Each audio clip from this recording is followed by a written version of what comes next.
We are live. Start over. We are live. We are live. Ladies and gentlemen, boys and girls, children of all ages, we are live. And this morning on the Huddle, we're going to be talking about 7 tips on helping you to be able to start your first live stream show, on making live streaming easy, not just for you, but anyone who wants to start a live stream show. And we're starting right now.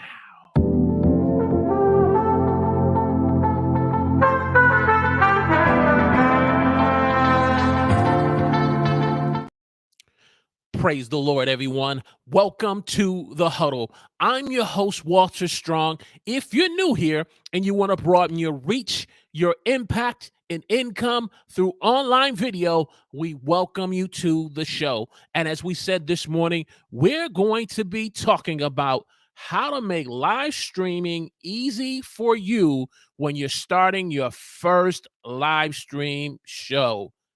There we go. Making live streaming easy for you in being able to start your first live stream show. And so we're going to be getting into 7 tips. But if you're joining me for the first time, in the chat of Team Live, let me know where you're watching me from. Give me a hashtag Team Live.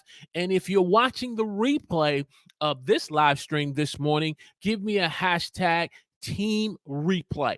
And to my online listeners who are listening to me live, but you are not able to engage in Team Live in the chat, when you get a moment, whether if it's we're live or on the replay, give us a Team Replay or Team Live as you're listening to this live stream. So we're excited this morning. We are excited. Got some exciting things that is happening here on the Huddle. And so we're going to get started on 7 tips on helping you to be able to start your own live stream show. Or if not doing a live stream show, just being able to live stream.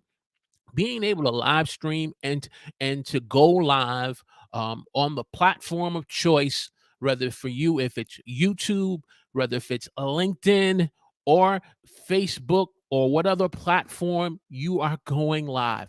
We want to be able to provide some information that's going to make it easy for you to go live. So let's get into the tips. Tip number 1 in going live: you want to start by planning out your live stream. If this is something you want to do and you want to start live streaming, going live and engaging with an audience, you want to plan out what your show is going to be about. You want to plan out and look at what topic you want to talk on. You want to look at the topic and the audience that you are targeting with your show, because planning helps you to be able to get out the gate confidently. Planning out your live stream show and having a compelling topic and title is going to help you to be able to have an easy transition in going live. Because when you're uploading videos, when you're recording videos, you're kind of waiting for your audience to kind of respond to your videos by either giving you some likes or giving you some engaging comments. Or doing a live stream where you're engaging with your audience live, you want to kind of plan out what your live stream show is going to be about. You want to think about the topic. You want to think about your audience that you want to connect with. So planning out your live stream is going to help you in your first step in being able to live stream going live. However, on the flip side of that, we understand that if you fail to plan, that unfortunately you're going to set yourself up, whereas that what you're looking to accomplish to do, not just in business, not just in life, But if you're failing to plan out your live stream, your chances of your live stream show being a success decreases and possibly can end up failing.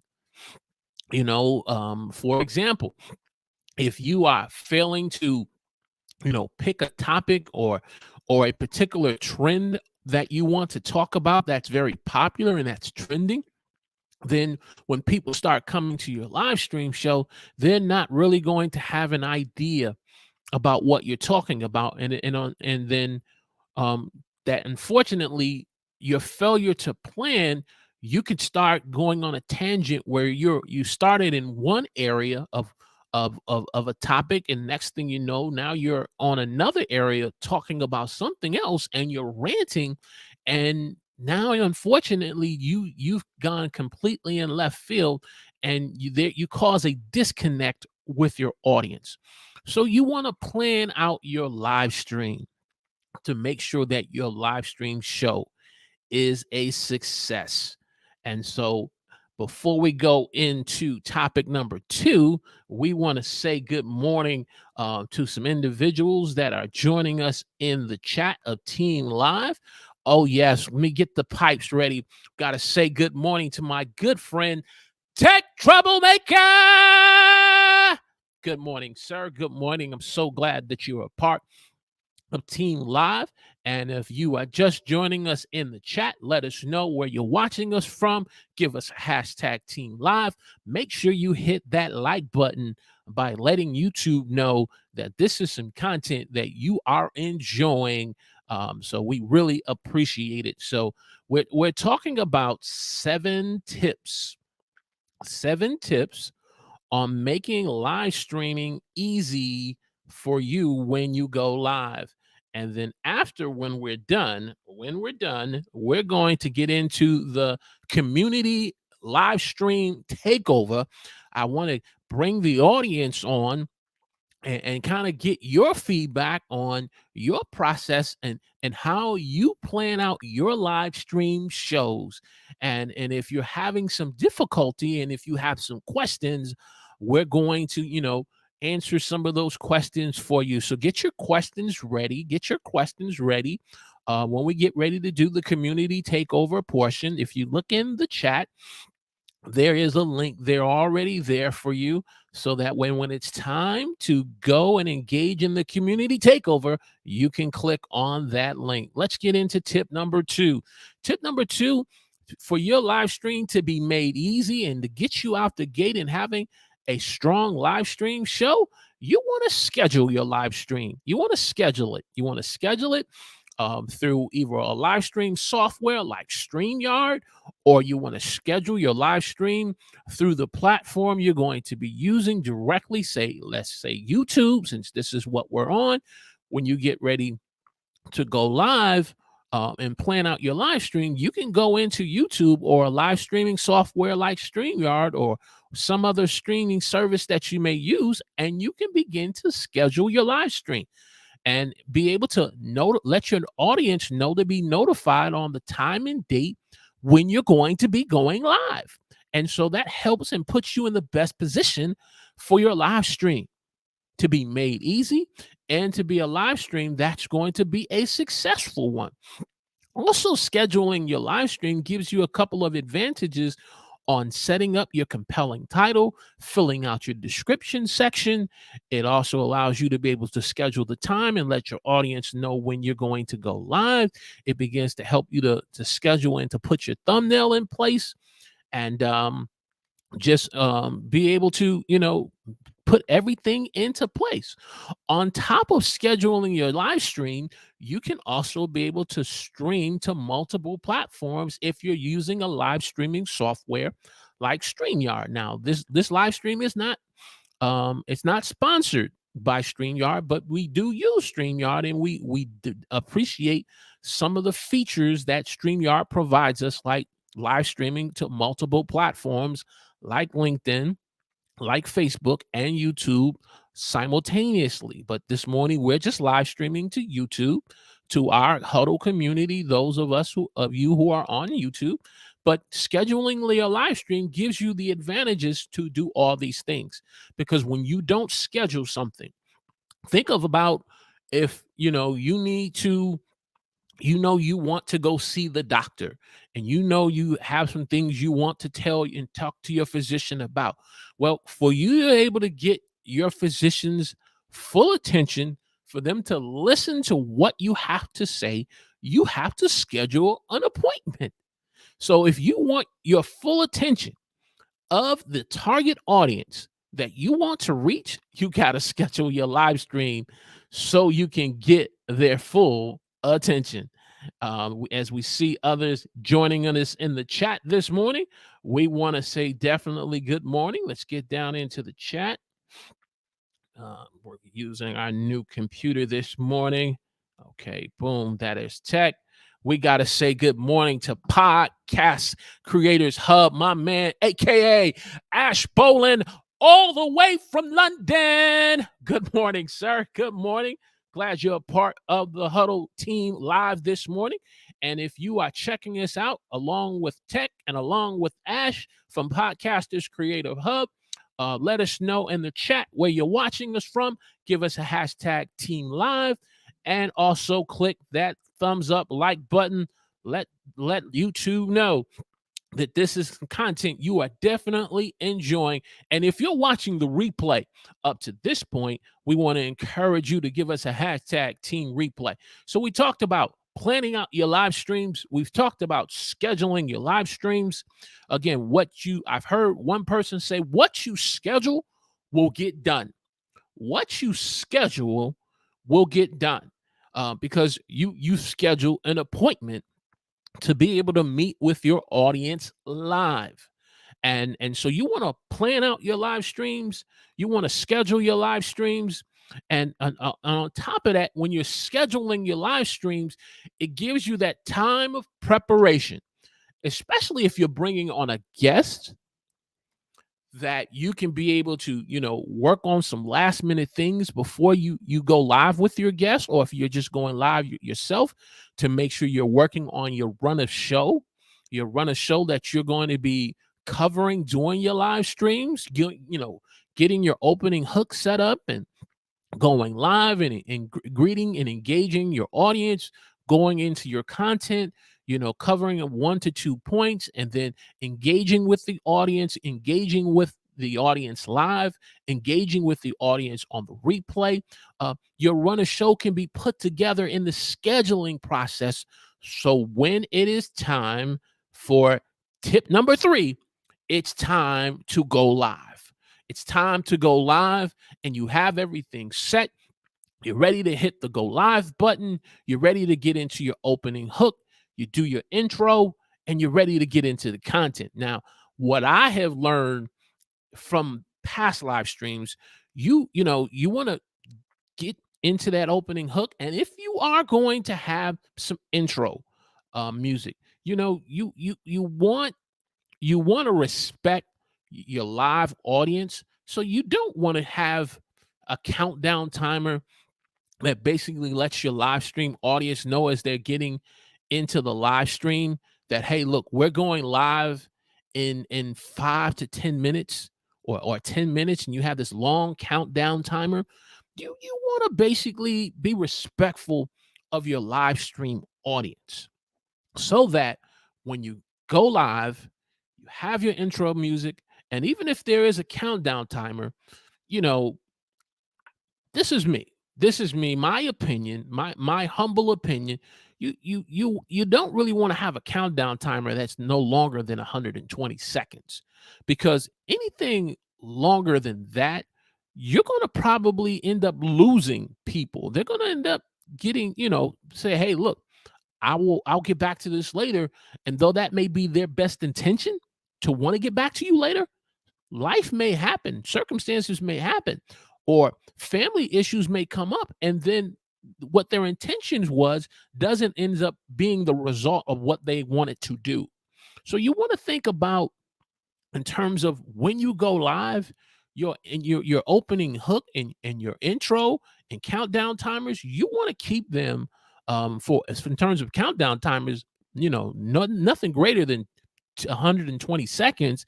And then when the intro music comes on, you don't want to go into this long introductive type of song that you're putting on a concert. Our intro was no more than 9 seconds.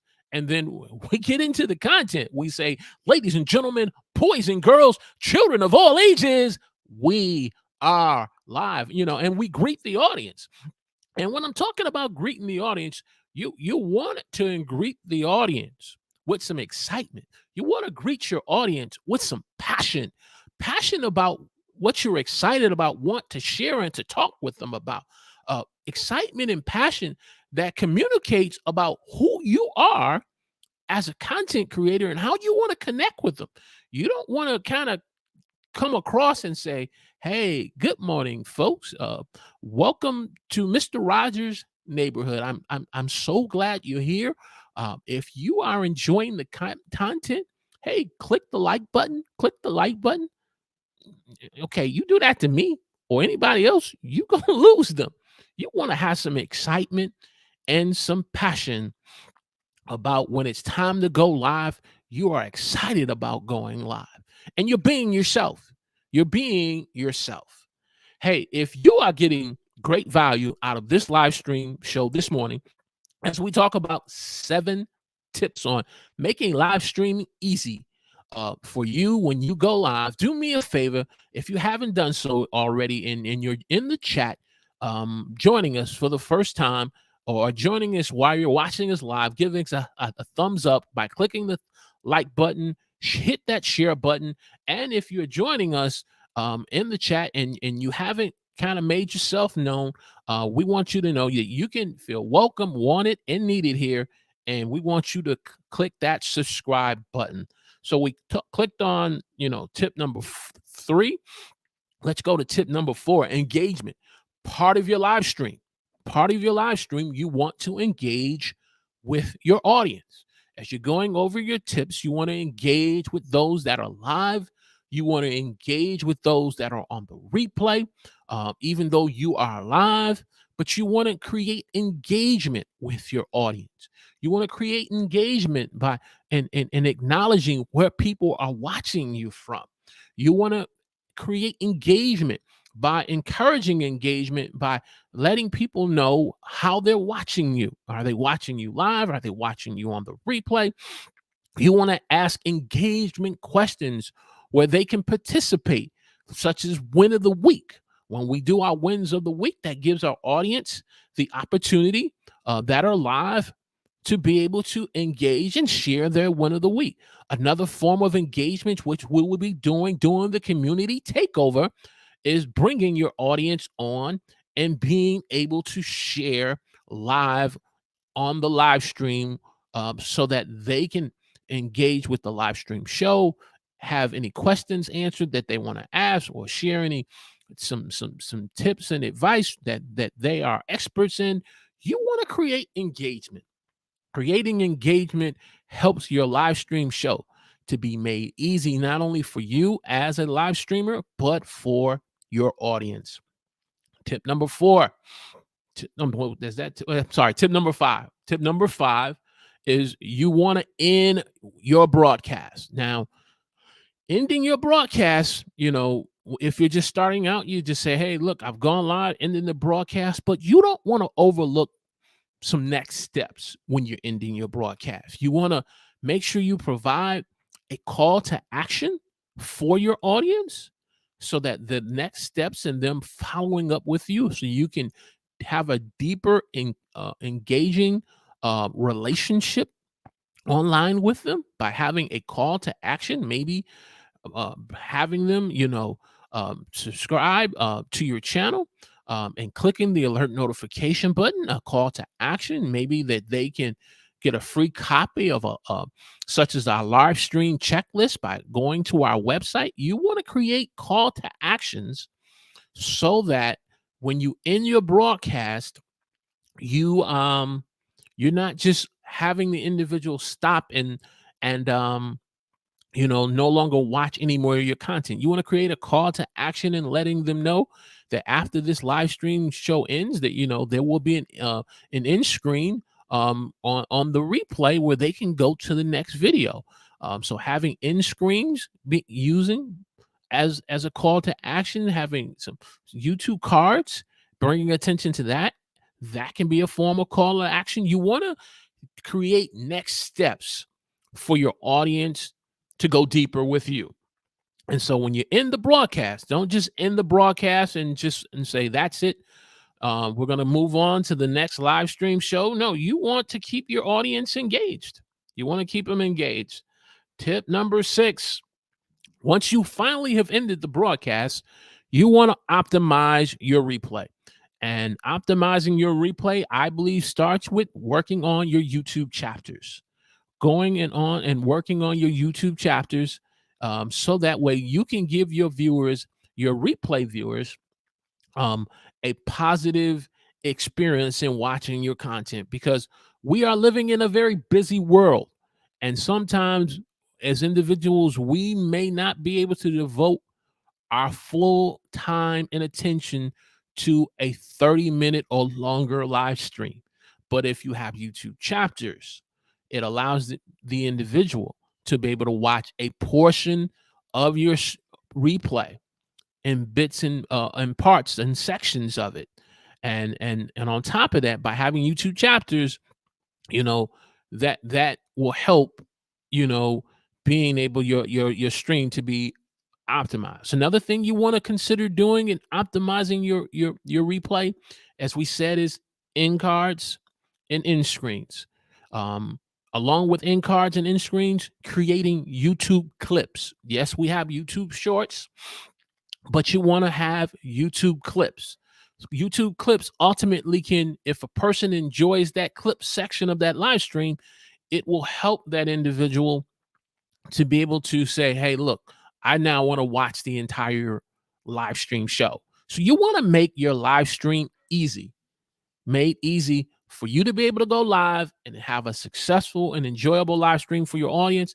And you want to make the live stream easy for your audience, whether live or on the replay. And so that's these things here, as I've been doing it on my live stream show, has been helping me to stay consistent and going live and greeting the Huddle community audience every Saturday morning at 11 a.m. And that's what's been working. Hey, if you're getting great value out of this live stream this morning, I want to encourage you to click the thumbs up, click that like button, hit the share button. And if you haven't subscribed, I want to encourage you to subscribe to the channel. And if you're watching us this morning, you're joining us for this morning for the first time, let us know in the chat where you're watching us from. Give us a hashtag Team Live. And to my replay crew who's been watching up to this point, I want to thank you for hanging in there and watching us through this entire live stream. Give us a hashtag Team Replay. And as I said, as we get ready after this next tip, we're going to get into the Huddle community live stream takeover. So the link is in the chat. And so if you want to come on and be a part of the live stream community takeover this morning, we want you to give us your feedback on, how you have been making live streaming easy for you as a content creator and for your audience. So set the 7th tip, and then we will do our win of the week, and we'll get this community takeover party started. Is you want to repurpose your content. You want to repurpose your live stream content. You don't want to just keep pumping out live stream show after live stream show, and then you've built this amass of live streaming shows, and you do nothing else with them. You can take a live stream show, and then you can take the audio portion of it, and if you are a podcaster, you can get into podcasting and take the audio and repurpose it that way. You can also take that live stream and you can repurpose it into short form videos, maybe 1 to 2 minute videos, and allow you to be able to have additional content that eventually draws individuals back to your original. You have your live stream show, which is your first piece of content. And then if you have if you like, we're going to have a live stream community takeover, and if you're bringing on a minimum of 3 people, well, each segment of each person being on, that's a piece of content. So if you have 3 individuals, that's 3 pieces of new content. Then you have YouTube Shorts. If you're going to have some shorts from your live stream, now that StreamYard has the feature of being able to clip and make YouTube Shorts or Instagram Reels from your previous recording, that's additional content. And so you want to repurpose content so that it continues to help you to stay active on the platform that you're on, continuing to grow your channel, particularly on YouTube. You want to do these things to be able to make your live streams easy. You want to make your live streams easy for you, because live streaming is a skill that you definitely have to develop. And as you have the passion and the excitement to want to do it, learning how to do a live stream show, putting a live stream show together, bringing guests on, these are skills that you have to develop. But if you are applying these tips, you're going to make live streaming that much easy for you. Let me get here to this thing here. What we got here? Getting used to this new computer. There we go. Tip number 7. So those are our 7 tips on making live streaming easy for you. So before we engage and get into the live stream community, if you are joining us and you got a win of the week, put a win in the week in the chat for me. Or if you want to talk about your win in the week on the community takeover, we can do that as well. So we've been talking about 7 tips on how to make live streaming easy, made easy for you when you go live. So now, ladies and gentlemen, boys and girls, children of all ages, it's time for the live stream community takeover. As we said, the link is on in the chat, and if we need to re-put it, we'll definitely do that. So we got our first Huddle community person already here. So let's get him on as soon as we can find. There we go. Let's get down here. Let's get him on. There he is. Who do we have here? Oh, yes. The man all the way from London, Podcast Creators Hub, a.k.a. Ash Boland. Good morning, sir. Good morning, mate. How are you? I'm great, man. Oh, we're kicking this live stream community taker off right. We got you first. Oh, man, I'm good. I'm trying to just get Tech in as well. I know he's in here. He's just being quiet. Yeah. He may have some stuff going on, but we definitely we're gonna do this for a minute. So Tech, if you got some stuff going on, we're gonna do this for a minute. This ain't gonna be a short one. We're gonna do this one for a while. So how we doing, Ash, man? What's going on? And how was yesterday's live stream show, which I truly enjoyed? Yeah, you jumped in. Yeah, no, all good, mate. All good. A bit quiet. It's really quiet at the moment, but yeah, really good. How about you? Been pretty good, man. Been pretty good. Getting used to this new computer that good. I have now. I definitely see a difference in terms of the overall live stream, in terms of being on camera and seeing myself. So the upgrade was definitely needed. I appreciate my baby Toshiba for over 13 years. It's now time for a new one. So pretty good. I'm still learning some things about this new computer in live streaming. For some reason, my second monitor is not responding. Okay. For some reason, but the first monitor and the laptop, they're kind of it's like you have the laptop and then the first monitor is monitor 2, but monitor 3 is not responding. But I'll work out the kinks this afternoon. But so you're running through two monitors and your laptop itself? Yes.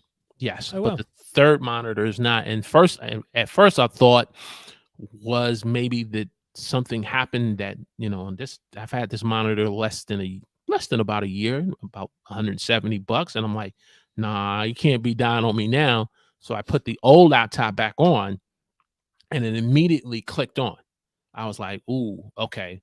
So the monitor's good. Something's not connecting to this additional monitor. So I had to kind of switch in terms of initially we were going to talk about YouTube Shorts. I had created some Canva stuff, and I said, okay, I got to switch here. I'm gonna go ahead to a different topic, make it easy, and Oh I'll yeah, just because work you out the use kinks it to later. share screens and stuff, don't you? So yeah, of course, because you need that. Oh, that would make sense. Yeah, because you need that one screen to share and then one screen to watch the actual live on, isn't it? Correct, correct, definitely, definitely. Like I kind of watch you on your live stream show for mortgage brokers on Friday morning.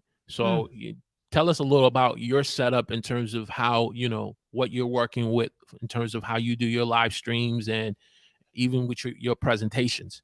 Yeah, of course. So how I do mine, I'm always trying to play with it because I like to try and keep it as simple as possible. As weird as Mm-hmm. that sounds, like it's so I with my setup now is I just have my Mac, Mm-hmm. which is just a MacBook Pro, and then Mm-hmm. I have an ultra wide monitor, so like a large monitor. Text saying he's got his win of the week, which is Okay. he's released his first video in ages. Yeah, wicked. But yeah, so I have like my ultra wide monitor, and then I literally just use a Stream Deck to swap between slides.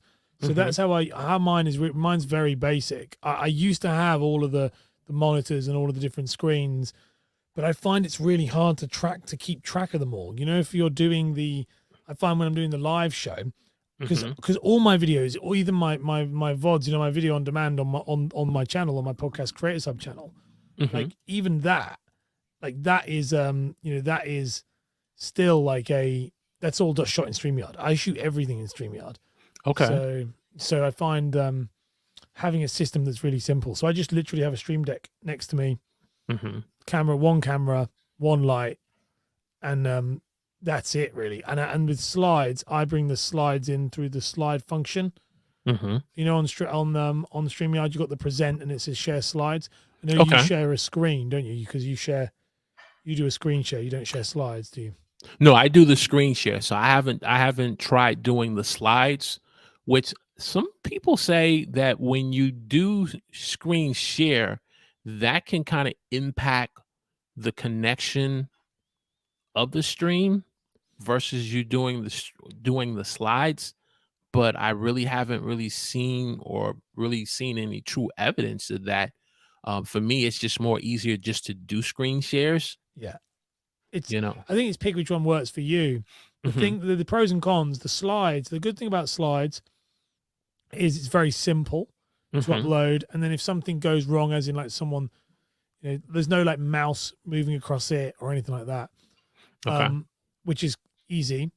The bad thing about slides is they're static, so there's no animation of any kind. Okay. Whereas I know, like with you, you've done ones before where there's like animation that comes up through through Canva. Hmm. So I think that there's pros and cons to it. But I've used slides for a long time, Hmm. a long time. Like because before slides were available, what I used to do was I used to take the pictures, like so upload an overlay. I would upload the overlays for that day for the video. So I would do the same thing. So Hmm. I just do that myself, and then I upload B-roll into the video section, and if you're on StreamYard, and I do that as well. But I use it for everything. I think StreamYard is wicked. I love and it's really really wonderful watching other creators use it. I think it's a really cool piece of kit. I would be like that. I'd be lost without it on the live stream. Definitely. I mean, and you can learn. Like I learned so much in terms of how you kind of do your presentations, whether if you're live or even for your on video, your videos that you upload, and how you're covering different things. Just seeing how you pop out different things in your videos. But because I watch your live streams, I can see how you repurpose them, but you repurpose them in such a way that you can see the value that the screen share provides, or the slides, Mm. because it's almost like you're making the screen share of the slides the star of the show, and it's like you're more or less interviewing them and saying, tell us about, this particular topic, Yeah. on why we in my audience need to, really, you know, be able to, understand how this is going to help us grow as, online. Yes, I find for me with the slides, and like, I think that's lovely. And like the thing that where I use the slides for is I actually use them as bullet points. So I use Hmm. them as a bit like how you do, exactly Hmm. how you do actually. So you know how you like point one, point two. Hmm. But what I realized, what I like is that when I have the slide on screen, I can fill. It's really silly, but I can fill the full screen, and I'm off that screen, so I Hmm. can read the point, so I can read it and know exactly what it is I'm going to say, and I kind of get a little 1 second, 2 second break before I'm back on screen again. That's the thing Mm. I like it for. Is different when I do the live on the Friday. The live on the Friday is more relaxed, but Okay. it's a similar thing. It's still a similar thing. I like to do the screen shares more on those, like really zooming in and looking at stuff.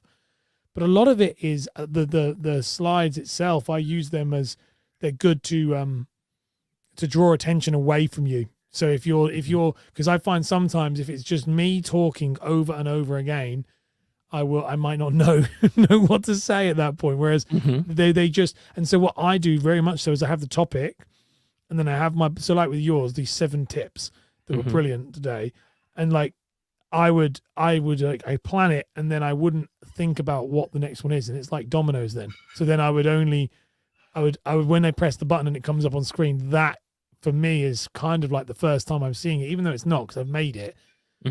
Once I'm in the kind of show flow, my attention is purely on what I'm saying at that point. And then when I press that button again, it comes up and I'm like, okay, that's the next thing to talk about. And it's kind of like, I find it makes it easier to kind of break it down into a more sizable chunks, if you know what I mean. Like, especially if you're Yes. doing like a long show or Hmm. something like that. Most of my shows that like that show that I do on Friday is like an hour like this, and it's a full hour. And if nobody's engaging, which was you engaged yesterday, which was wicked, but like people Hmm. started, but it was a very slow show at the beginning, and that's hard when there's no Hmm. when it's purely designed.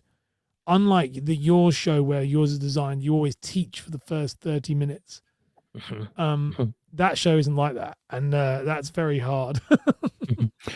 When you have those shows where it's just, you don't have the live engagement, what have been 3 lessons that you have learned how to keep going and keep the live stream going at the pace that you wanted, that you intended it to go, but allow not having any audience to kind of take the one out yourself? Yeah, great question, and it has taken the wind out of my sail a few times. Um, Mm. I think me and you, I think you saw one of my streams where I was just like, I actually one stream I ended up. I'll give you the 3 things, but one Mhm. time, just so people realize it's not we all have it. One time, and it was a big lesson for me. Mhm. Was um, I turned up. I assumed that people were going to be there, and they just weren't, and I just hadn't prepared, and I just pretended that the internet went down because I was like, Mm. I can't do this. I just was not. That hit me Mm. like it was really weird. I was like, I don't know what to do. I'm really stuck. And I've been creating content since 2015, and I didn't. This was only like maybe 6 months ago, and it made me Mhm. sit up and take it a bit more seriously because the show that so what I did. There's a couple of things I did. So the first, so as in the 3 things. So the first thing I did was realize that I cannot rely on my audience Mhm. to um to be the main. I can rely on them and I love them, but I can't rely on them to be the main driver of my content. So I Mhm. cannot rely that they're going to turn up and they're going um to be there, which is very strange because Mhm. which is a very strange thing because I don't know if you ever felt like this, but it's this idea of I have to prioritize it to turn up for my stream, and if I don't, it's disrespectful to the viewers. Mhm. But it's not a 2-way relationship, and that was very strange. You know, this idea of Mhm. like actually the other way, if they can choose, I might not be able to attend your live stream, Mhm. but but you still have to turn up. It's like a very strange. So that was a lesson to me. Was like you need to rock up, you need to be here, and you need to not think that if no one's here, you still have to do the exact same thing you would do. Which then, so that was hard, but that was one lesson. The second lesson I would say that I got from it was always having something prepared. So my show is a Q&A show. So it's a Q question, like it's different to what you do, which I love what you do. And I love that. But the problem I have is I do that every day, Monday to Friday. So I can't, in the morning, I do like a live non-interactive show.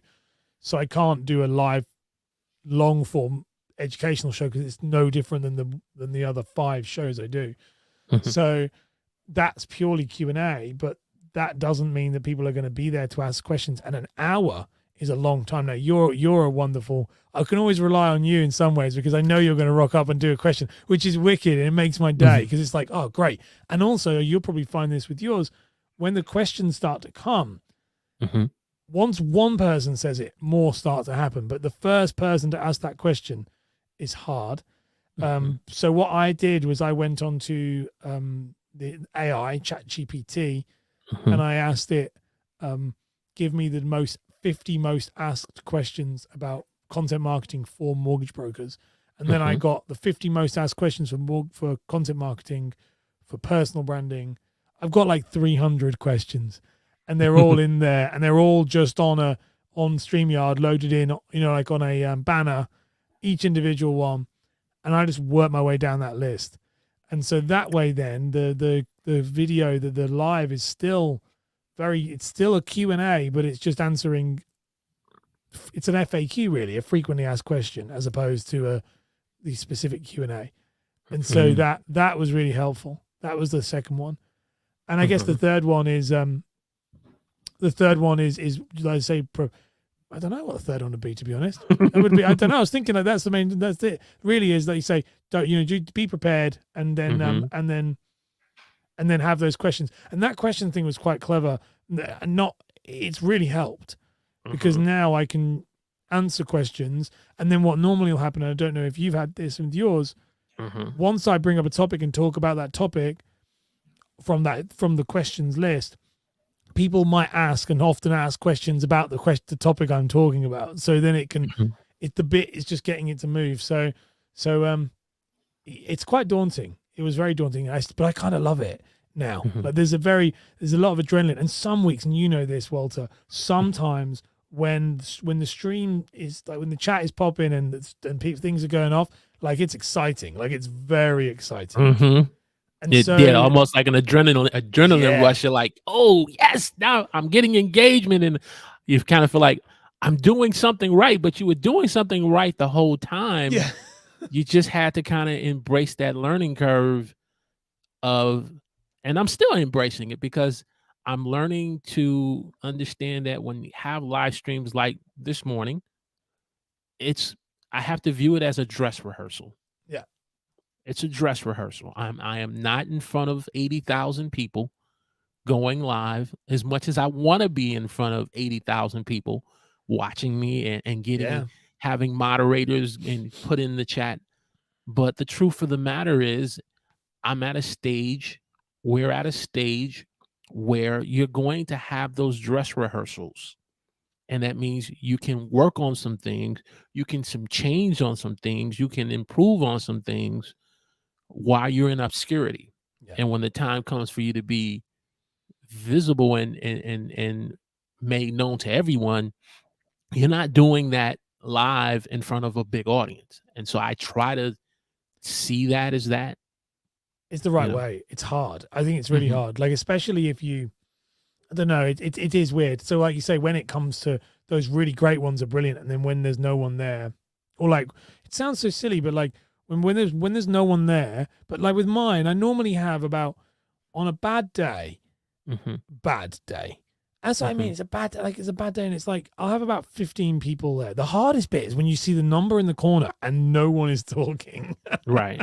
You know, and I'm going, just the wins of the week. Yesterday's win of the week. No one, no one said any win of the week. I just moved, and the problem with that is this also, which is fine, but as you say, it's just a practice, and it's also realizing that it's kind of just doing those fundamental, foundational things.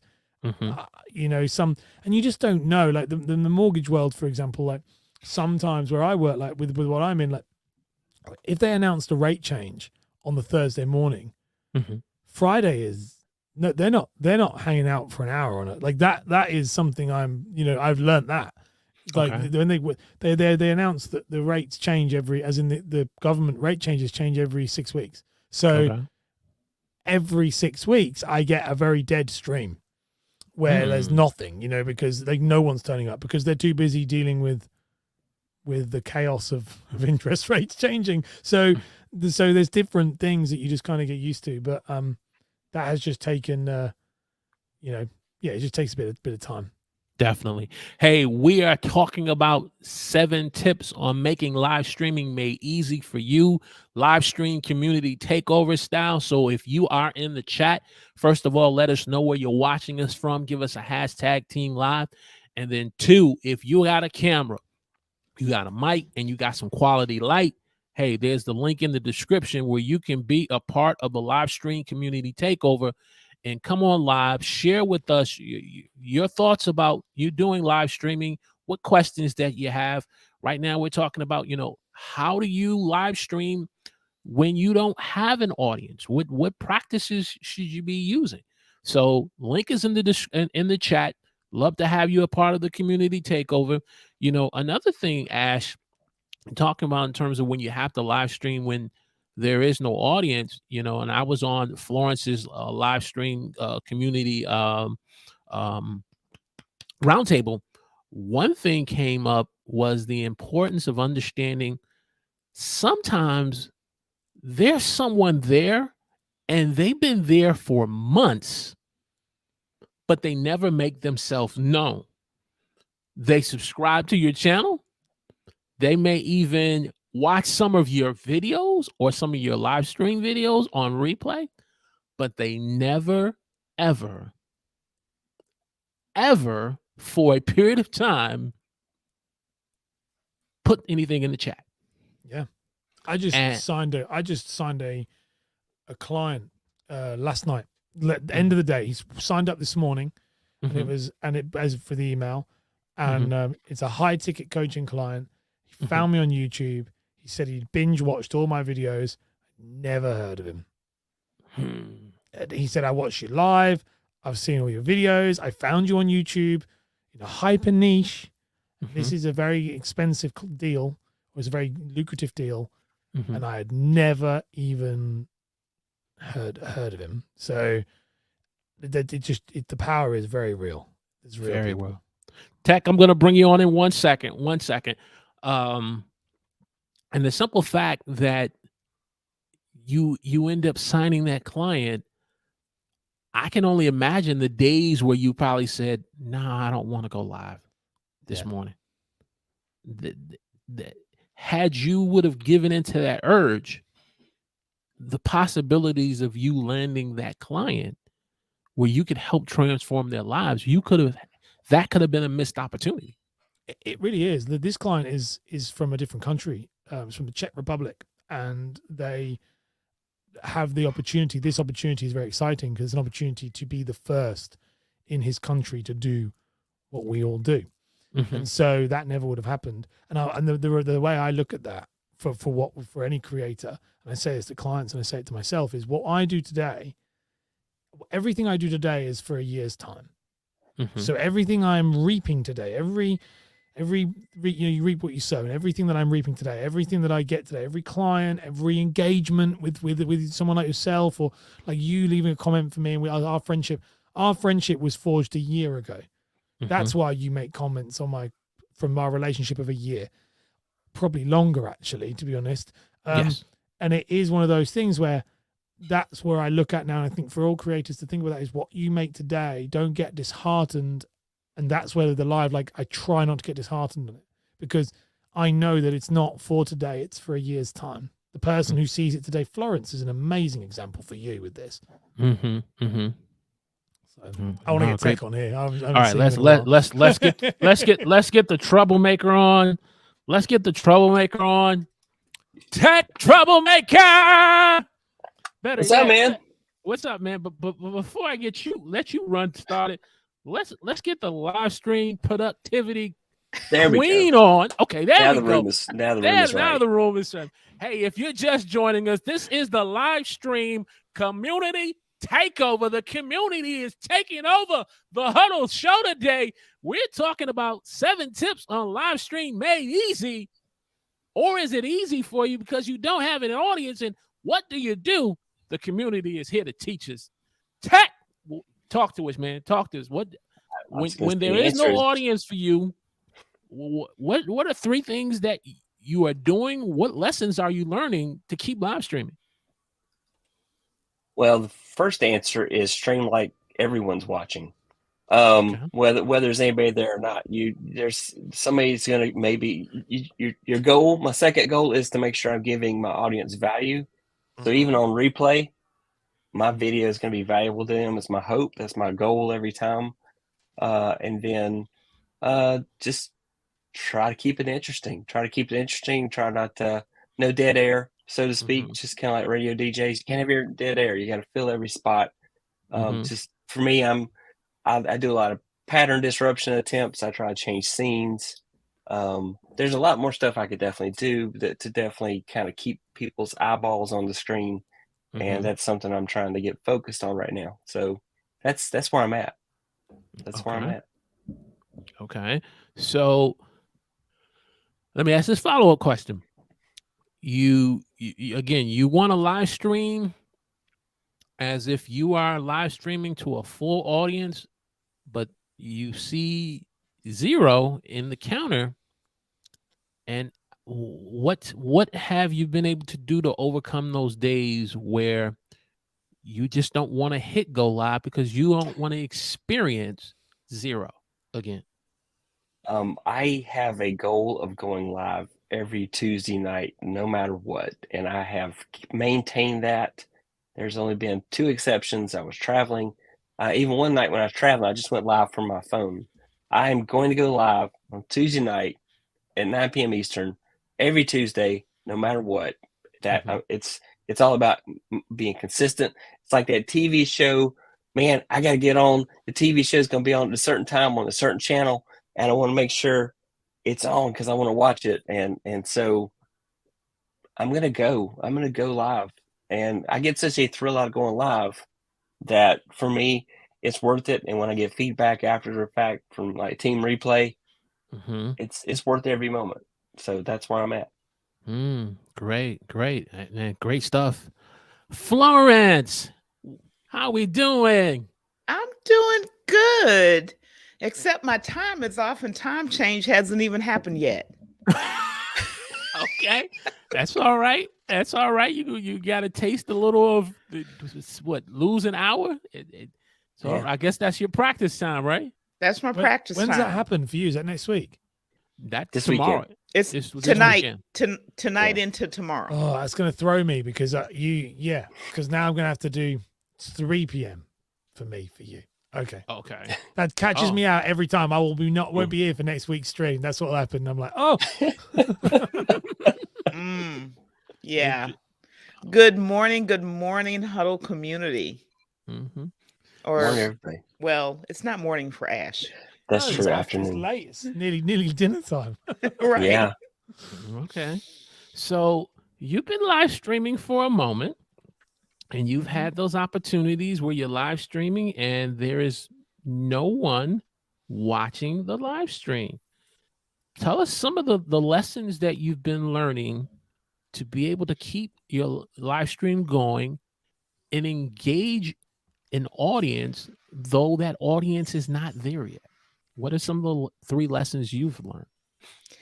For me, asking questions, because whether the person is there and knowing that I'm talking to a real person, I'm sharing and I want to have a relationship with an actual person, and whether they're there at the moment or they're going to be later, I'm still having the conversation with the person about whatever the topic is and whatever information I can share, the tips that I'm sharing about being productive, about being organized, about getting things done, about accomplishing our goals. So I'm always talking to the person that I want to have the relationship with. And whether there are folk in the live stream commenting or not. And amazingly for me, I have a community that doesn't have YouTube channels. So they're texting me on my phone or sending emails to me. Okay. And so, and I get messages sometimes even during the live stream, which I'm not looking at my phone, but I see them later, or I get emails, or I'll get a message on a social media that said, "Hey, that was a great comment." And so I always know whether it's in the moment or I'm seeing goose eggs in YouTube, someone is going to be watching and engaging with me regardless. I've been really, really, really, truly blessed because the community has rallied around what I'm doing and the information that's being shared, and really been very supportive. Okay, those are great takeaways. So you're saying, though you're live, and though you may see 1 to 0 audience members engaging in the live stream, your thought process is they are watching me, but they may be engaging with me not in the traditional way that as live streamers we would want. Right. Text messages, emails. Okay. Social media. Yeah, absolutely. Okay. And I'm new enough that I don't know if that's an issue or not. I think that's an advantage. That Ash, would you agree that's more or less an advantage for a new person? Would you say? Yeah, absolutely. Yeah, I think I love that. If you don't, just do what you feels right. I think that's the best way. Do what feels right to you, and then there's no right or wrong. It's not a bad thing. I think it's a really good. I think there is an advantage if you don't know. This is true. Hey, we're talking about 7 tips on making live stream easy for you when you go live. Live stream community takeover.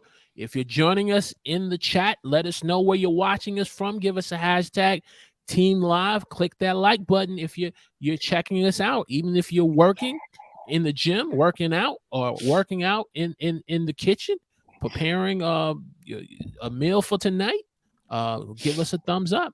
Let me ask this follow-up question, Florence, and I've really benefited, I think, the most from your wisdom here.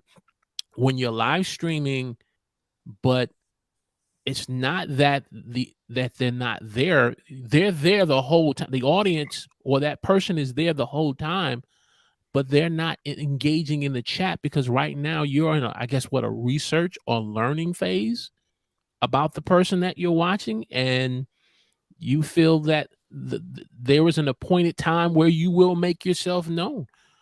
Kind of take us through the mindset of a viewer who's doing that, because the truth of the matter is they can be watching anyone else, but you're focused on just this one person, but you haven't made yourself known. Take us through some of that mindset. So I came into YouTube really not being a social media anything. I've had accounts for a long time. The largest audience that I don't know what you call it, but community, if you will, I've is on LinkedIn, and it's because it's professional. And I've built a lot of relationships with people over many years. And so those are real relationships to me. They're just not names that I click on. They're real people that I talk to and keep up with. And I came into this wanting, let me back up. My first real reason for wanting to live stream was to help my church. And I knew zero about what live streaming entailed, how to get started, what you needed. I knew goose egg.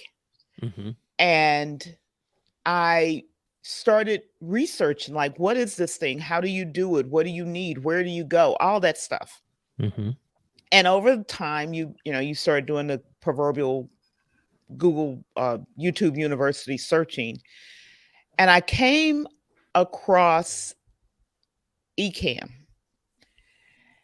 and I was like, okay, because I tried OBS and I immediately shut it down because I was like, that just makes my brain hurt. I cannot even, and I come from technology. I've been in technology for a very long time, but I was like, too much, not doing that.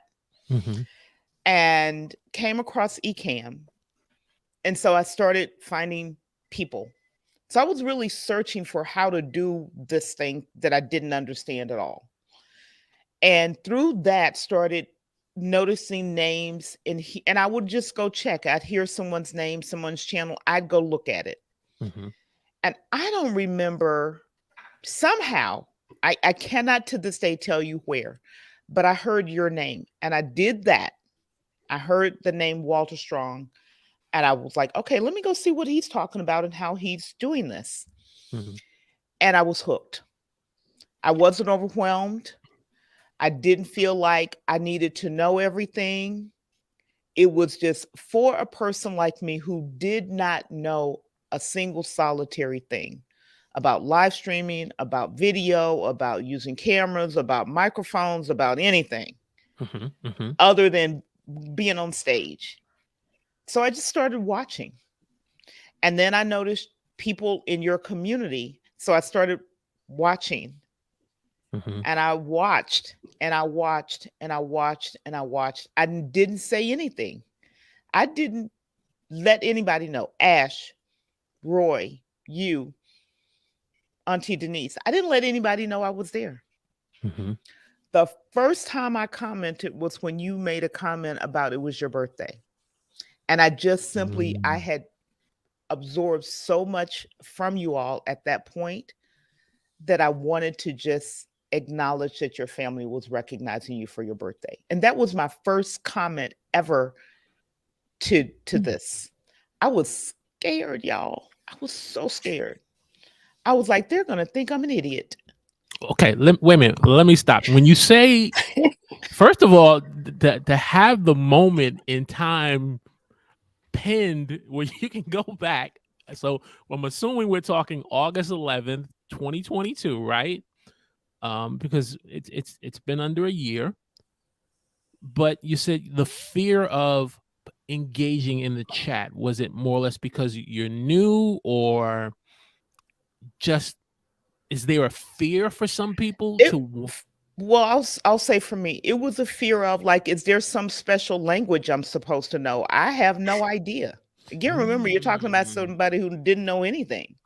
Okay. And I didn't know the lingo, and I didn't know how to add the channel name and all the stuff I saw people doing. I was like, I have no idea how they're doing that. I'm just going to write happy birthday, whatever I wrote. And if it's not right and I do it wrong, so be it. Okay. I just am going to tell this gentleman who's given so much to me, happy birthday. Because I didn't know anything. And now look where you are. Now you got dragged through to it. Now you do everything. Well, I'm still learning. I wish you'd never. Bet you wish you never posted happy birthday. Now, like, oh, why did I do that? Well, I did, and then you all didn't blow me up, and I kept watching, and because the way you present and you train and you educate and you're so approachable. Then I was able to continue to learn. And I went through, if you will, a semester in short order, really watching the three of you. I think I shared with Roy, I didn't even know what a chapter was. And one of your master classes, you talked about make sure you're putting chapters in your video. And at some point, Roy did a video on how to do that. And I watched his video, and I had his video up, and I had a test thing up, and I was literally clicking as he was doing things, trying to figure out what he was doing. And then Ash, just his mindset. I just was like, I need to just need to get all of this in me so I can get over this unrealistic, I can't do this fear that I have. Like, I'm not going to be good enough. I don't have a beautiful studio. I don't have the fancy lights. I don't have I don't have any of that. Y'all see, I'm sitting in my office den with a big 1980s bookcase behind me that's too big and too heavy for me to move. So it just stays there with 2 desks. I don't care. And I don't know what this Elgato is doing. I just got this thing. I Looks got good. it. I plugged it in. I don't know how to white balance. I don't know. Again, I'm doing things without knowing what I'm doing. I'm just trying. And then I come and I bug y'all.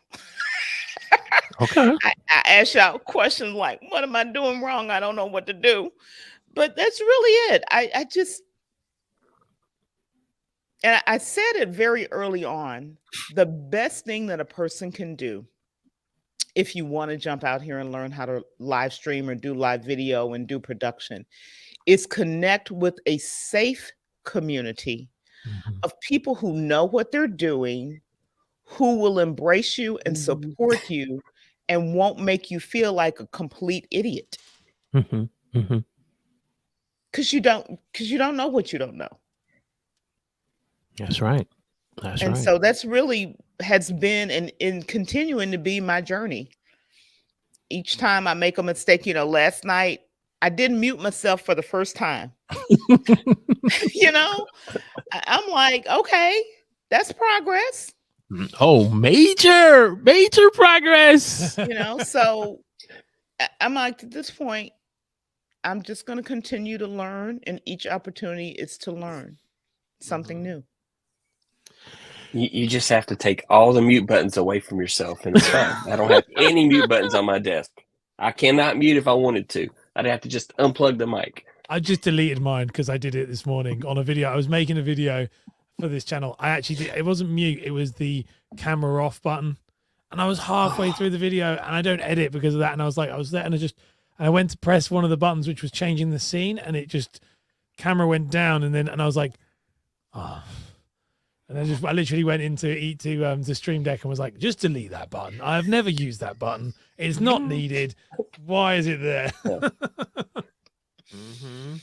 So hopefully I've answered your question, because I believe there's someone else who is watching you right now, and they're not commenting, and they're just really sitting alone somewhere hoping that somebody will say something to help them get to whatever their next step is. Or they're saying something, Tech, and sometimes in the learning process of a live streamer, we fail to acknowledge individuals that join, like Mr. Joshua UL in the house. I am. Let me get this right. I am Joshua UL. Good morning, sir. Good morning on the Huddle. Thank you, bruh. Actually, I won't tell you. I have a nickname for him, but I will not put that out in public. No. I want Joshua to come back. Don't do that. She said something. She said a whole lot that was of great value for us as live streamers. But, just your overall feedback when you see her transformation of her semester of being part of a safe community. I mean, what's your thoughts on that, especially when you have your own community? I think so. To me, as a content creator, my goal is let's all go together. I don't feel like there's any kind of competition. The only way you can have a safe space is if a group is not competing with each other, but instead everybody's trying to raise each other up. And I think that is always my goal for everything I do. I am not going to put anybody down for what they're trying to do. If I see something that I think I can help with, I'll offer advice. But I usually don't jump into any pond unless somebody says, "Come on in here and swim." But I mean, and for Florence to say that one of my videos helped her, see, that's the kind of thing that I just get so much joy at, is when I get comments that say that video helped, or I was able to pull up on one screen and go through the steps.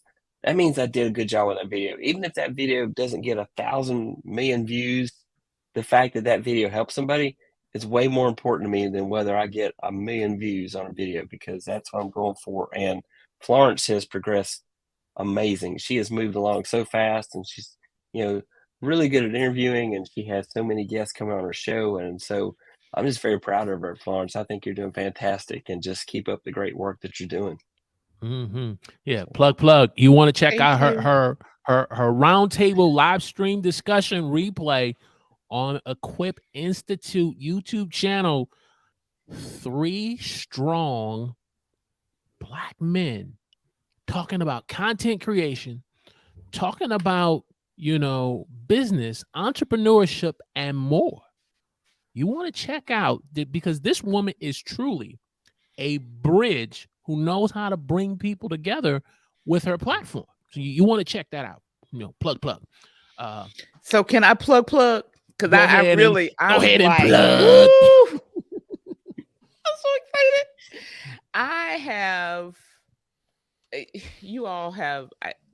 I'm not going to get emotional, but you have no idea how significant you are. And so this whole month is about others who I'm standing on the shoulders of to learn from, and for my community to be able to stand on your shoulders. And so we have it's the Huddle Community Month. I could have called it that, because next week is 2 members of the Huddle community will be sharing with us, and I'm calling it On the Home Front, because we're going to be talking about being productive and what do we do in our home. And then the following week, something that I've been studying, a gentleman who's on the screen with us right now, 2 of you all are going to be talking about what's your niche? How do you figure that out? And then we're going to wrap the month with the content creator's breadcrumb maker. How to just move along, growing others in ways that they can accept. So I'm just thrilled that you all even consented to come and share and to give back and to allow us to stand on your shoulders and move forward a little bit further. I'm excited to watch Ash and Roy on that Finding Your Niche. Oh, I'm sorry. I am included on it. You know what? You pushed me out here, so you are stuck. Yeah, you and Ash pushed me out here. Ashley, you remember what you said to me? No, well, I've said many things to you, Florence. The first thing that you said, and it rings in my head all the time when I said what I wanted to talk about. You said, and I mentioned to you that I saw your OneNote and I made a comment to you, and you said, start making content and then I'll listen to you. Well, that's very true. That was impactful, and it was true. It was supportive, but I'm not a weak kind of person. Like, I don't get offended by people talking to me and telling me what I need to hear, not necessarily what I want to hear. And so you said to me what I needed to hear. That sounds like a very me thing to say. I was like, hey, you know what? He's right. Too many people, and I'm nowhere yet, but too many people want folks to tell them what they want to hear, and they're not willing to hear what they need to hear to grow. I'm willing to hear what I need to hear, not people being mean or toxic, but still tell me what I need to hear. You've done massive stuff though, that I would say, like, I've been really impressed to see your growth. So much so that, like, I've actually cancelled, because I'm so excited to do our live us together. I was in London. I'm in London for a business meeting, and it was 2 days, and I've just cancelled one of the days so I can be back in time, because it was in London, and I've got to get back. And I just said to my wife, I was like, I don't want to go to that day, and I've got this stream, so I was like, I'll just do that instead. That's much better, just because I don't want to be rocking up or like miss it or be late or. So no, I love what you're doing. I think now I feel bad. No, don't feel bad. It's only a board meeting, but I think it's amazing. I think what you've done is, in the last few months, from where you were, And I'm sure, and a lot of this is a testament to Walter's. Really, Walter has absolutely helped you. You two of you have. It's a really impressive thing is that you've come out from like being in the groups when we were used to all go on the Zooms, and you were like, I will do it, I will do it, I will do it. And now to like, even now, like you're here, we are live right now. This is like the Zoom calls we all had, but we're live. Like, I think you're incredible at what you've done. The progress you have made in the short amount of time, and your professionalism is incredible. Like your emails, I'm like, what? I don't do any of that. So it's very, very impressive. You should be very proud. So let's pivot. Now you're live streaming, Florence, and take us through the process of reaching out to a guest, because there are individuals who are now live streaming, but they have the desire to want to bring on an Ask. They have a desire to want to bring on a Tech. They have a desire to bring on a Joshua UL to share about his expertise on branding and so much more. What are 3 tips that you could share with new live streamers who want to do a live stream show on how to reach out to a guest? In my profession,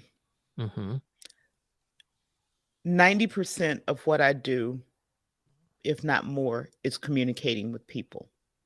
Okay. Very high collaboration required. And whenever I take on a new project with new stakeholders who don't know me, the first thing that I have to do is build relationship with them. So tip number 1 is build relationship with those people. It doesn't have to be a 20-year relationship. It can happen very quickly. But figure out your own way of building relationship with people. That's tip number 1. Tip number 2, be willing to give before you put your hand out to receive. In whatever way you can, whether that's commenting, whether that's being committed to showing up on their stream, whether if you have a conflict and you can't show up at the live, that you commit to watch the replay and you comment and you let them know.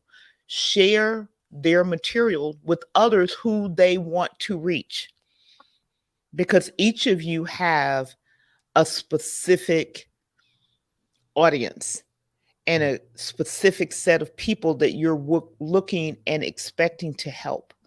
So share that information with them. And you don't have to tell them that you're doing it. Just do it. Just simply do it.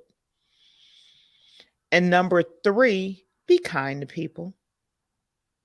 Even when you have to say something that, I'm coming to you, Ash, something the person needs to hear, be kind when you tell them what they need to hear. Those are my 3 tips. Build relationship, be willing to give, and tell them what they need to hear with kindness. So Tech, let me go to you. What are 3 tips? I'm sorry? 3 tips. No, I'm ready. Go for it. 3 tips on your process on bringing on great guests to your live stream show. Tip number 1, expect no's, but you only get the guests that you ask. If you don't ask, then you never even hear the no. So you have to ask the people that you want to be on your show regardless. Secondly, when you reach out to them, you got to give them the value proposition. You know, what can I do that would be a benefit to them? You want to present that up front. And then third, just make sure you kind of tell them this is what the show is going to be about. This is what the episode, this is what I'm trying to do for my audience. And that's why I think you're the expert that needs to be on my show to talk about that topic. So that's just my process. I reach out and say, first of all, here's how I can help your show, or maybe you don't need my help, but I'm a big fan of yours and I really think your content would appeal to my audience, and maybe my audience wants to jump on the bandwagon and see what you're doing. And then that's just my process that I do that. So I'm getting ready to do some big ask. There's, kind of been researching who I wanted to get on my show next. I'm a little behind on my creators meetup because I did such a good job planning out guests this month. I'm like, oh man, I forgot about my creators meetup for March. So I'm going to shift some stuff around and do my creators meetup for March because I really enjoyed that episode. And it does well. But I just love talking to content creators. That's my favorite part. But I got some interesting guests coming up, so I'm pretty excited. All right. Hey, if you're getting great value out of this live stream community takeover, live stream made easy to help you to go live, I need you to do me a favor. Hit the like button, click that thumbs up, share this on your favorite social media platform. If you got a camera, if you got a mic and some good light, and you want to come on and share your experience about live streaming, we'd love to have you a part of the Huddle community live stream. And oh yeah, click the subscribe button as well. Ash, I'm gonna change up the question on for you. There is this myth that new YouTube creators or up and coming YouTube creators, and I hate the word small creator, that says, well, I can never try to reach out to a Brian G. Johnson, a Nick Nimmin, or Benji Travis. What's your thoughts on that, and what has been your 3 tips on bringing on those types of individuals on your live stream? Yeah, brilliant question. So they absolutely will come on the show. I've had loads of them on the show, and I was as you said, a small creator, as they say. I think when I brought Nick Nimmin on, I had maybe 150 subscribers on my first channel, so very small. Now, how did you do it? Those type of people.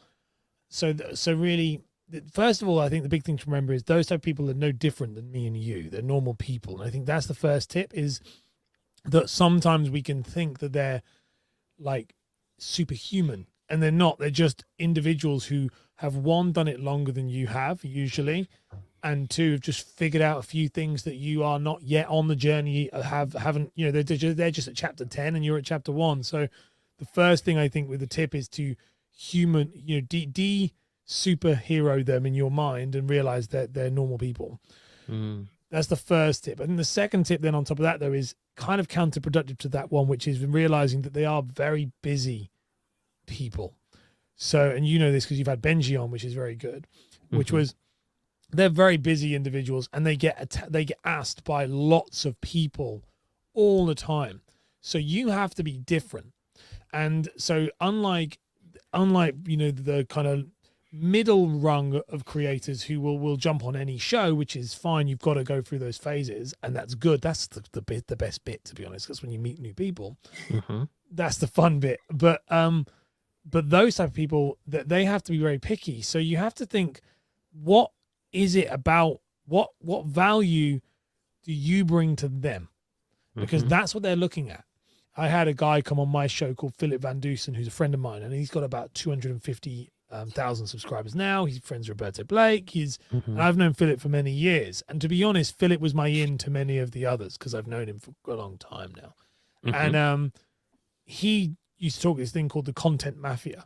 And he said it's this idea of there's got to be a mutually beneficial thing. And it's why you see the same people, Pat Flynn interviewing the same people. And so you have to find a way that you can pay them back. Now with Nick Nimmin, that's how I got Nick, was I just invested time in his live stream, like doing what Florence did. I was very public. I was very engaging.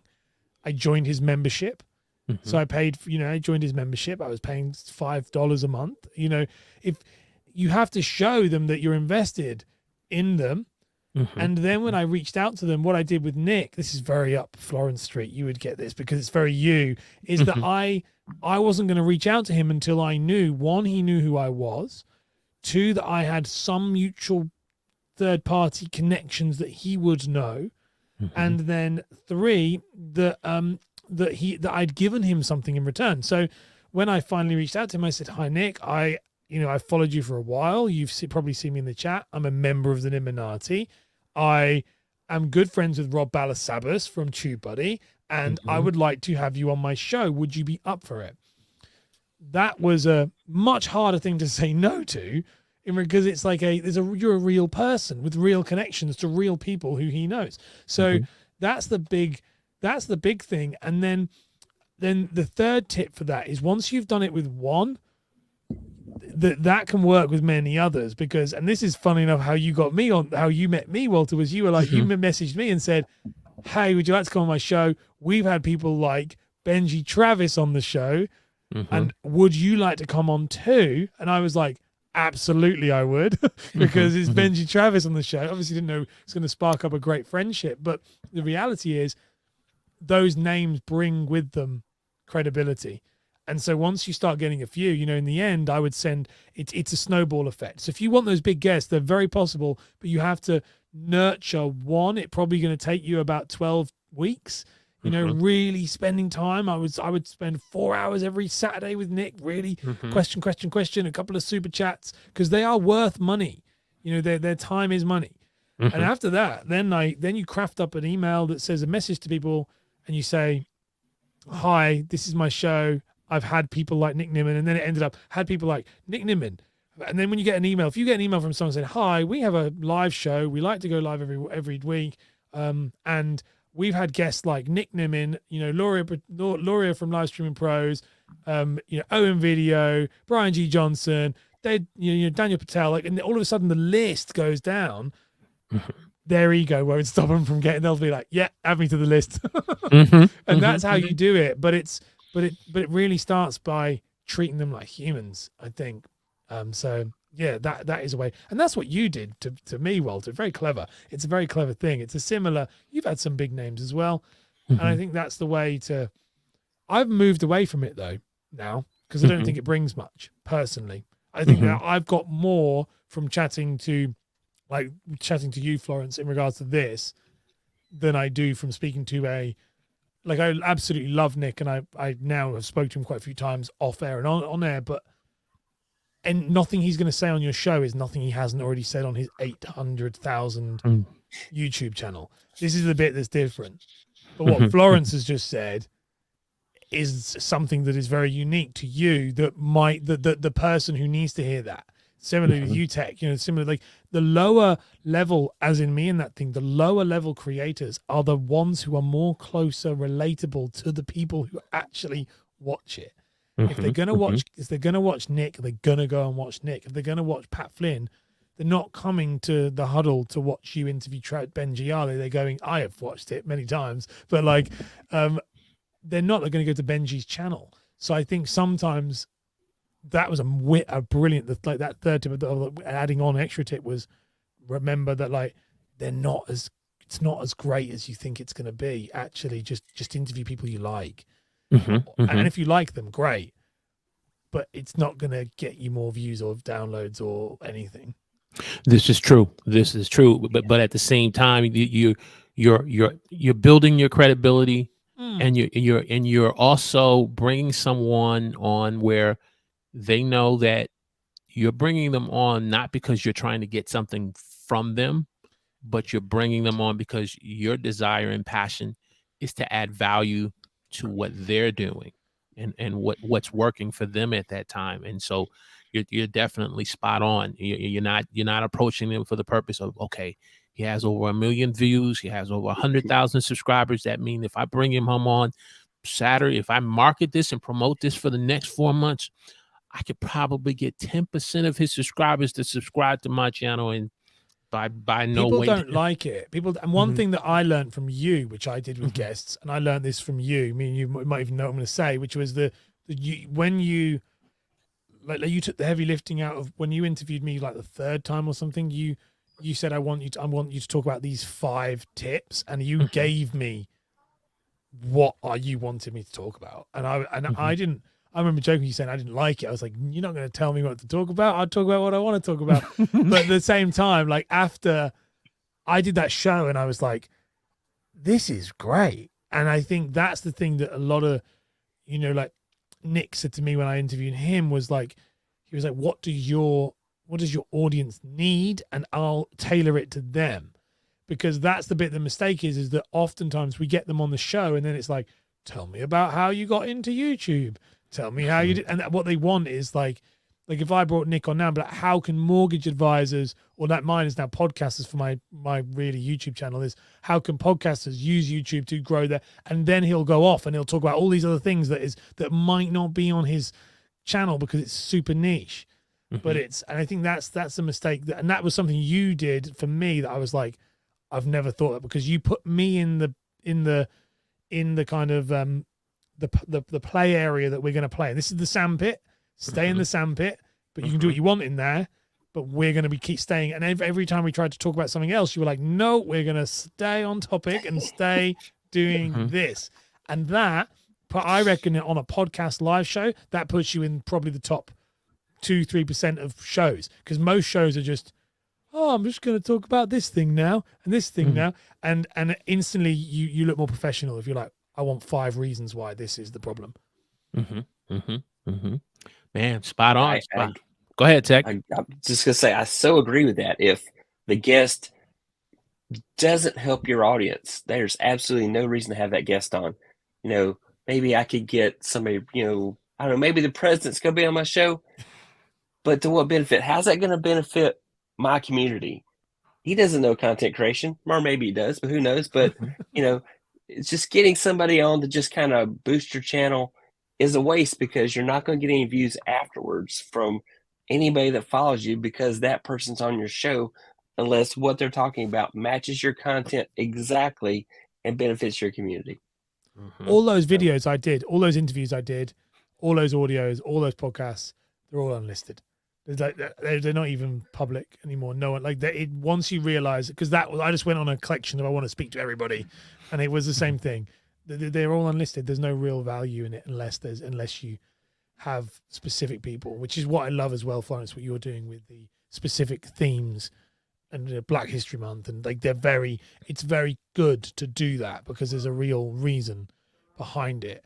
And I have my mortgage one, and it's there's no point in me interviewing any one of you guys, and I would love to, because you're friends, and it's like, but there's no point. What I have to interview is the guy down the road who I don't really know, who's made a YouTube video, which I think is pretty rubbish personally, but it works for the thing that they're doing.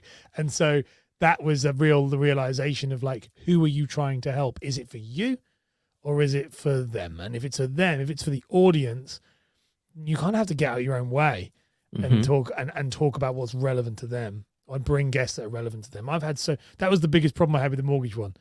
Bringing people on who did stuff I personally didn't think was very good, but was good in the market, and be like, wow, tell me why it's good. Like, I really struggled with that until I realized, like, I'm not judge, jury, and executioner. Like, get out like that. I'm not, it's ego. And instead it's, and that was a really good lesson for that. It's just like, who your audience is, figure it out, and then just give them what they need. Spot on. Hey, if you're getting great value out of this live stream community takeover, as we talk about live streaming made easy for you to go live, I need you to do me a favor. If you're checking this out in the chat and you've just been listening, click that thumbs up button, hit that like button, and share this live stream. And if you haven't subscribed to this channel, you say, well, why should I subscribe to your channel? I got so many others. Well, if we want to help you broaden your reach, your impact, and income through online video, hey, look, we're here to help you to do it, and more, with a community behind us. So check us out. Roy, Florence has been live streaming now, bringing on guests for a short period of time, but there are others out in like YouTube. Sometimes their approach is not necessarily the right approach. And as a result, they get the guest on and the experience is not a positive one. Tell our viewers and the community and Team Replay a time where you brought someone on, but it was not a positive one, but you live. Oh, wow. So that would be every episode I do, right? No. What a question. No. Usually I've got the right guest. They've got the wrong host. So that's usually. So no, usually I've had episodes where I have a guest on and I think they're going to be amazing, and they're just not there. They have like zero energy, and so I am carrying them through the show, and I'm literally. They're supposed to be the expert on something, and you guys know, maybe everybody doesn't, but I'm going to research the heck out of something before I go live with it, because I'm going to make sure I have my ducks in a row and I know what I'm talking about. And, maybe I don't have the years and years of experience, but I've done it enough to know, hey, this is how it works. And I'm going to present it that way. I'm a research person. And so I'm going to do that. And so I had a guest on. A couple times this happened to me, but I had a guest on, should have been fantastic. And I just had to drag him through the video because he just didn't have any energy level. He had the attention span of a gnat.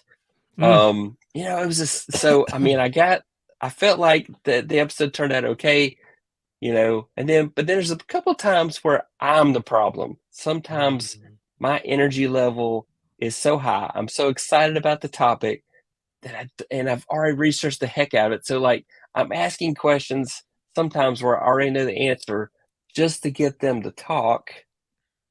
And they don't say anything, so I just talk. And then my wife's like, "You didn't give them a chance to talk." Well, I tried, but they just sat there like a rock. So I mean, it's all in show prep. You just have to be prepared.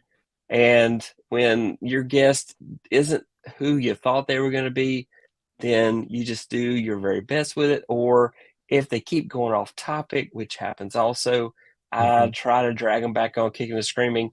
Sometimes my audience helps because they'll ask a question. And let's go get a question out of the chat. So I will do that because the questions are on topic. I try to help Ash out and not ask any question off topic when I visit his show. I try to behave when I'm over there because I know he's all about mortgage marketing, but he's just so good at content creation stuff. So I don't want to be that guy in the chat. He's like, please make him go away. You can ask me any question. That's you my want. process. No, I want to stay on topic, So Walter's very good at that. Well, but that's because Walter comes from a financial services background as well. So like some of the stuff you say, I'm like, you could pass as a mortgage advisor at the things you're like, oh, with the regulation, does this do? And every time I get that question, I'm like, Walter's just trying to throw me a golden nugget there so I can talk about something. He doesn't care. No. Content pillar you did, yeah. No, I do it for two reasons. One, like you said, Roy made it, a great point. You wanna, if you're gonna contribute a part of a live stream, you wanna ask questions that are in line with what's going on in the topic. And then two, to ask questions where, because I'm a fellow content creator, I know if I throw you that curveball on, and I was thinking about asking this question yesterday, but I didn't get around because I saw the way the conversation was going towards content. So I didn't ask this question on when the mortgage crisis hit in 2008. What were 3 lessons that you think mortgage brokers took from the mortgage crisis in the US and across the world? But the flow of your live stream was more on content. So for me to now to ask that, though that would have been a great question to ask you, and you just like, oh yeah, now I'm gonna run with this. I'm gonna make a video on this. Yeah, it's a whole episode, isn't it? Really, a whole episode. But the line of where the conversation was going, and I had the understanding to know you were live streaming, not just on YouTube, but you were live streaming on Facebook and on LinkedIn, right? So just because I don't see enough people on the chat on YouTube doesn't mean that there's not other people asking questions. And so I think you need to kind of go with the flow of where the live stream is going. I agree. No, I do agree. I think also I want to eventually, with my new channel, do a live stream there so I can just talk about all things kind of like this, because I do find that I have a few people who watch it, most people who watch it aren't actually mortgage brokers. They're just other people who know me. So I love it. Florence, let me pivot over to you. So I'm not for sure, and you don't have to say my name. Me being one of the bad guests where you had to had me dragging, kicking and screaming and showing up late and everything. So you don't have to say my name. I just exposed myself. Have you had that experience of bringing on a guest that your expectations was here, but yet now you had to pivot and adjust? A tiny bit. I had a guest on that connected with, and what I was mindful of is wanting my guests to have a great experience, wanting the audience to gain value but also wanting the guest to have a really great experience to the best of my ability. And so paying attention to the body language of the guest, something we don't always do, but paying attention to their facial expression. Are they giving me signs that they're uncomfortable with the direction of the conversation, or how I'm interacting with them, or how the community is engaging? And then redirecting, almost giving the person a lift was something that I did. And I wanted to do it in a way that it wasn't obvious that's what I was doing, right? You don't want to have them have a horrible experience, because now you're making them feel uncomfortable by trying to help them. But yeah, and it turned out really well, because then the person was able to really bring their own personality into the conversation, instead of holding back their personality because I'm Miss Corporate America and they're not. Okay. So that's the experience I gave you, huh? I'm so sorry. No, it wasn't even you. It wasn't you. It was somebody completely different. It was not you. It was not you at all. But it was a different person, and it was okay. Because again, I focus on building relationships, so the person that I have will continue building relationship and getting to know each other and getting to know what we're focused on and how our messages we can collaborate. Okay. Great. Oh, that's some great tips in terms of doing that. Discovery calls. I think one of the ways to be able to avoid those types of awkward situations where the expectation of the guest that you have here, but then you get them live and you're like, oh my gosh, this is not what I was expecting. What are your thoughts on discovery calls, and do you use them to kind of help avoid those types of situations? I'll start with you, Tech. I probably should. I've usually watched like a ton of videos by this person before I ask them to be on the show. So I think I know what to expect, but I just find that some people do not interview well. They're better as a talking head in a video by themselves. There's probably a reason they never have guests on their show, because they're not very good at interviewing, or they don't have a comfort level to have another person in the room, so to speak. But I usually try to do that through questions through email. I've had a couple of cases where I've had somebody say, hey, I'd like to have a call beforehand. And I have done that. And that was really beneficial. We have a side conversation beforehand. So we already know what we're going to talk about when we're on the show. I had a guest a couple weeks ago. We did that very thing, met on a Sunday on Zoom and just had a long conversation. And it was great. When we got on, we stayed to the topic that we wanted to talk about. And kind of like you did, Ash, instead of giving them 5 questions, I said, this is what we're going to talk about. And I appreciate your expertise on this topic. And please jump in and chime in and let's help the audience, that my community. So that's my process. But I do think maybe that's a good idea to do a discovery call, especially if you really don't know the guest on a personal level. Right. Because one of the things that having discovery calls helped for me in the beginning, when I didn't do them, when I failed to do the right amount of research that you were saying, in terms of maybe watching their videos, maybe doing some research on them on what other social media pages that they're on. I'll never forget the experience where I didn't do the right amount of research on the person. I brought them on and they never turned their camera on one time. And I was like, wow. How do I, I'm new at this, Florence. I'm just starting out the gate of interviewing YouTubers. I was busy live streaming every non-YouTuber, but I wasn't live streaming and interviewing YouTubers. So when this person didn't turn on their camera, I was like, okay, well, what's this about? And I said, you know what? Just go through the whole interview. Fast forward a couple of weeks later, when I went back to watch the person's videos and watch some more of the person's video, I realized the person was never in in none of the videos at all. And I said, how did I miss that? And then I realized this person is just not comfortable with being on camera. And so having a discovery call then said to me, okay, if you would have had a discovery call with this person, you would have caught that. And you would have, the show wouldn't have been as awkward. And then you could have said to the person, what's your thoughts on being on camera? And if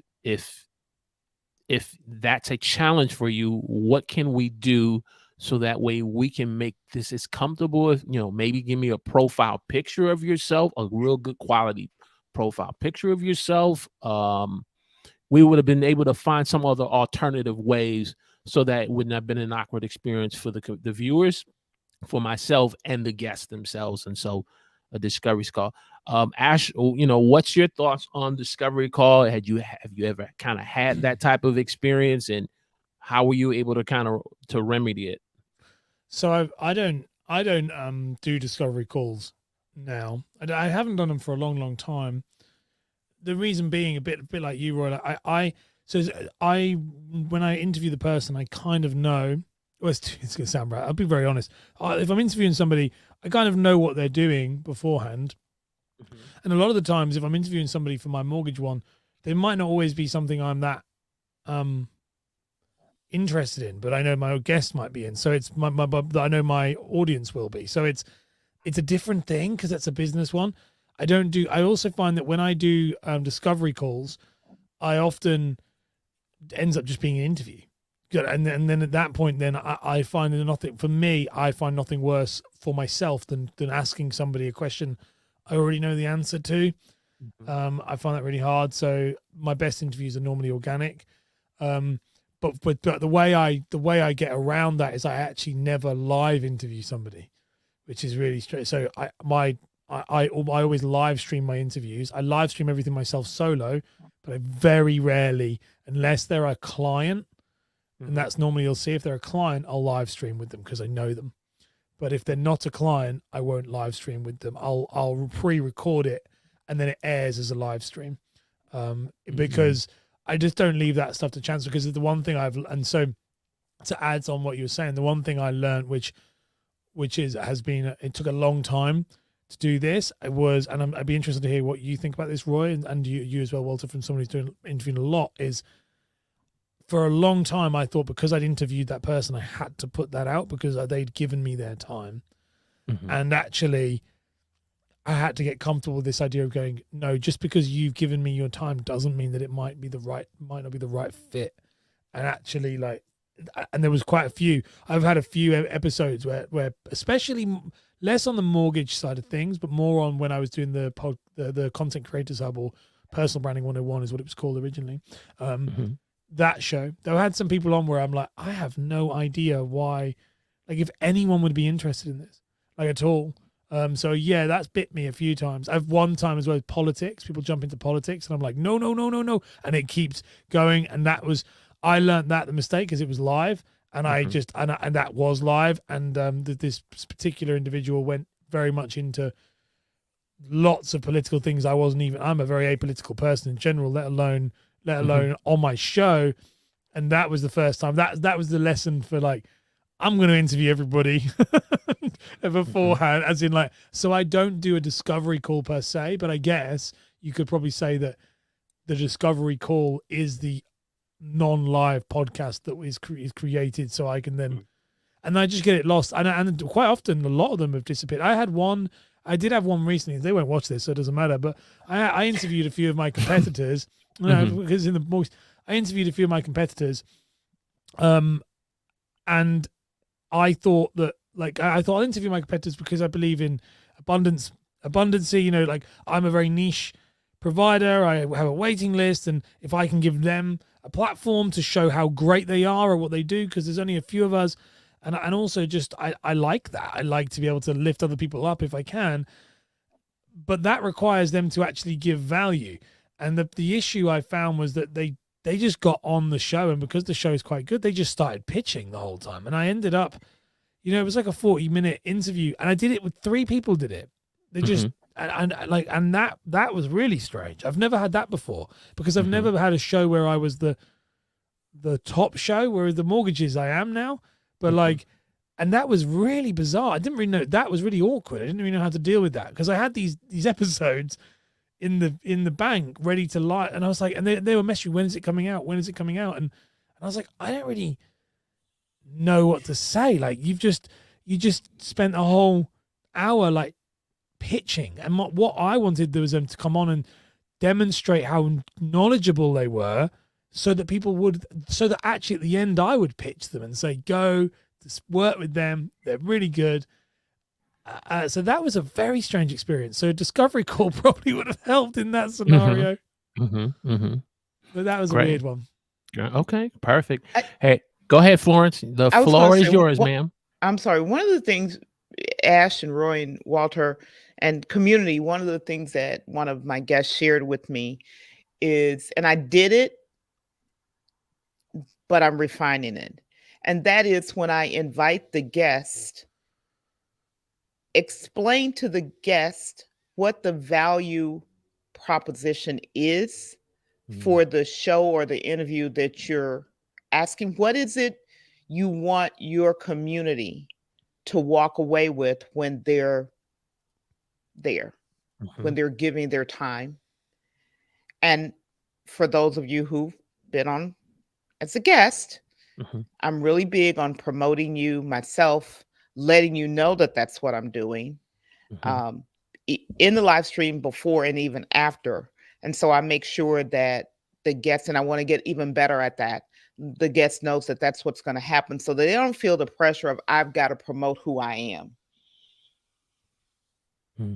They're going to take that. I want to take that pressure away from them, so that their mind is on, what value am I giving for these people who are going to watch in live, as well as who are going to watch on the replay, and engage and share with us. So that was one thing that one or two of the guests shared with me. Just and they did it in a way, just asking me the question, what is it you want your audience to come away with? What is it that's important to your audience?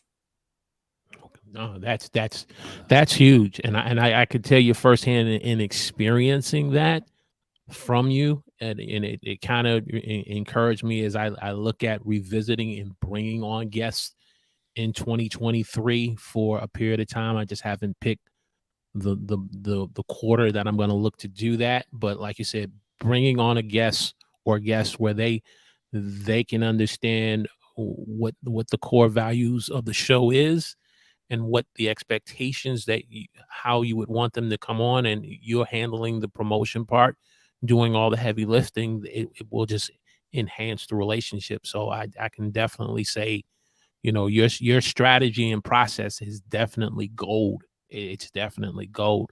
Transitioning to these last two questions. I know we're coming up on 2 hours. You say, Walter, you never have a 2-hour live stream show. Well, we're having a first live stream community takeover 2-hour show. And so there's a lot here that you can go back and impact in the replay, whether if it's needing help on bringing guests, being able to just start live streaming, being able to deal with an audience that you want to live stream to, but there's no one in the chat. There's a lot to unpack. But let me start with you, Florence. What are your 3 tips on how to properly promote a live stream show? The first one is what I talked about. Know what it is that you want to give to your audience. And then for me, writing that down. I have a great creative director, designer, who makes me write it down and get it out so that I can express it clearly. So that's tip number 1. Tip number 2 is ask your guests to tell you what it is they want you to share about them. Great headshot, links, messaging, whatever it is that they want you to share about them, because they can tell their story. They know their story. better than you will ever know it, and they know what's important to them. So that's tip number 2. So you all who've been on my show, you get my little thing, and I make you give me stuff. She will. Oh, she will. I make you give me stuff. And number 3, then honor what the person has given you. Design your graphics around what they've given you, incorporating your theme, and put them front and center. It's not about you at that point. You've asked these people to give you their time, their expertise, their knowledge for your community. Then don't make it about you. Make it about them. And so those who come on the show, you've seen the design of the graphic elements in it. And I ask you all, here's what we've designed to use, but if there's something that we have not included that would be important to you, let us know, because it's not about us. And then schedule it out. For me, I have multiples. I have people who only communicate with me via email. So I send those stuff to them in email and other forums. Then the Publix, the LinkedIn, and now I'm doing a little bit of Facebook, Twitter, trying to do community posts, write comments and stuff in the YouTube community, just to let people know. I want them to know the talent and the expertise that's coming, and to share with them. And that's really my 3 tips. Pretty simple. I mean, not complicated. That's right. That's right. It's not complicated when you got it in a way where it's going to help add value to everybody all around. Tech, 3 tips on how you're able to promote such a great live stream show on Tuesdays. I was going to say Florence took all my tips, so I don't have any. But I am lousy at self-promotion, but what I do is my second favorite platform is Instagram. So I will post I'll post clips out there. I will post images out there on Instagram before the show. Sometimes I'll do a little quick live blurb, or I'll do a reel. The reels are going away, basically, on Instagram. And then I'll post something in my community tab on YouTube. And then I'll also post in some Facebook groups I'm a part of that are content creators. I know that they would appreciate it. And then also I post it on Twitter. I get more traffic. Oh, and LinkedIn as well. I get more rewatch traffic from LinkedIn, strangely. I guess 9 o'clock at night Eastern time is too late for people at LinkedIn. They've already gone to bed. But they do rewatch. I look at my external sites. So I know LinkedIn's a good place to put links to promote my show as well. So that's just kind of my process, but I'm terrible at self-promotion. So I don't know that I'm doing it right. I am planning on building a mailing list. That's probably the next adventure for me, is using my mailing list to let people know ahead of time what my next show is going to be, so that they know what to expect and say, oh yeah, I'd like to see that. So that's my process, and it's a work in progress. All right, great. Ash, you are the man when it comes to putting on master live stream shows. So we need you to just give us a little of your secret sauce on how you promote your live stream shows that turn out so great on Friday at 8 a.m. Eastern time here in the U.S.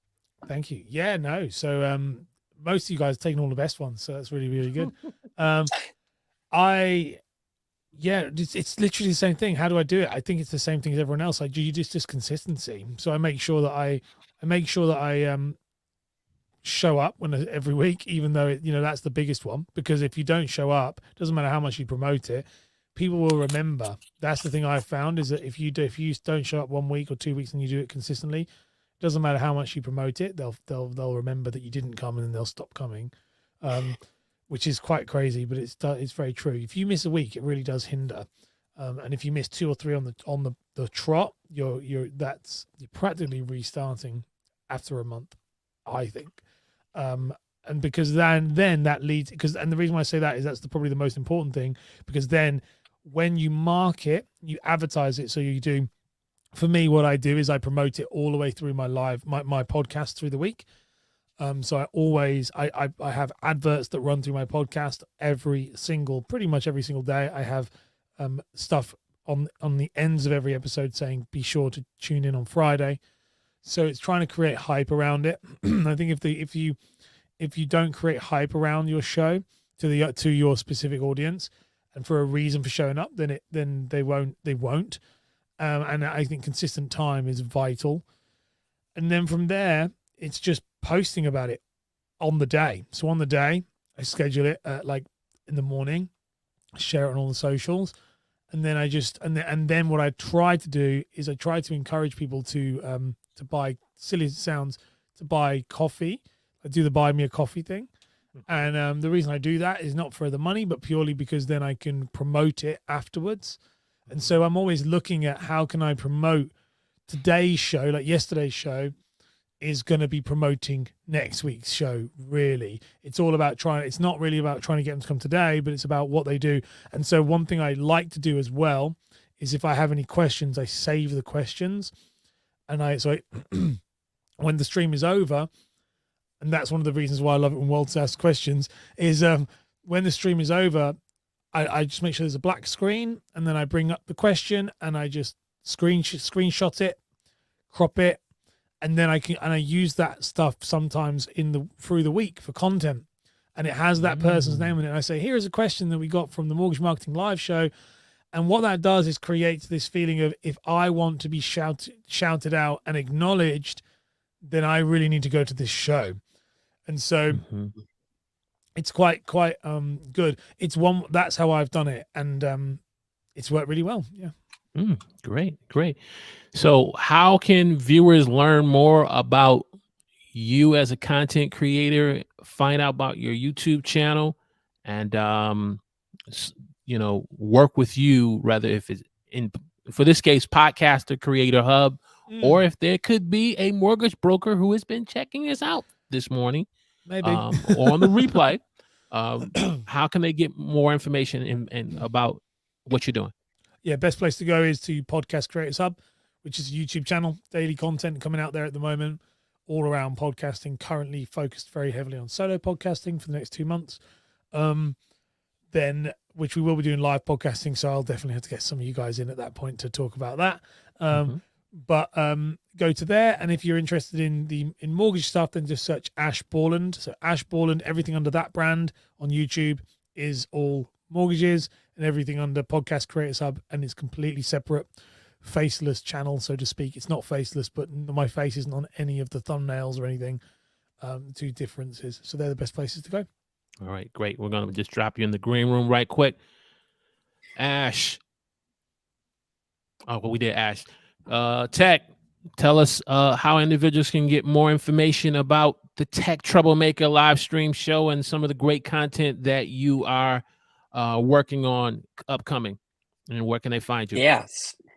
So Tech Troublemaker on just about every social platform you can think of. Just go there and look for me. This Tuesday next week, I go live every Tuesday at 9 p.m. Eastern, 6 p.m. Pacific. And Tuesday night show, I'm going to have Mr. Moderator, Paul Duncan, on the show. So if you want to know about having a moderator, what it looks like, and why you might want one, definitely want to check out Tuesday night show at 9 p.m. Eastern. All right. And then the live stream productivity queen. How can people get more information about your upcoming shows, or if they want to, get help from you on how to be more productive in business and in life and in online video, how can they get in contact with you? So number one, to find out about the show, to watch the show, to get information, just go to YouTube and put @Equip Institute in, and we will come up. So that's number one, how to get more information about the show. And we're every Friday at 6:30 p.m. U.S. Eastern Time. To connect with me for other purposes, whether it's just to have a conversation or to get some of the resources that we're making available, just go to florencedonald.live. It's a simple page right now. It'll grow over time, and you can connect with me there. You can schedule an appointment with me there, or send information. All my links to social and all of that is at that page. Great. All right, we'll just drop you in the green room right quick. So, ladies and gentlemen, boys and girls, children of all ages, there you have this edition of the Livestream Community Takeover. We've covered a lot. I know we have, but in the replay, we're going to do our best to kind of chop some stuff up, chapter it all up for you.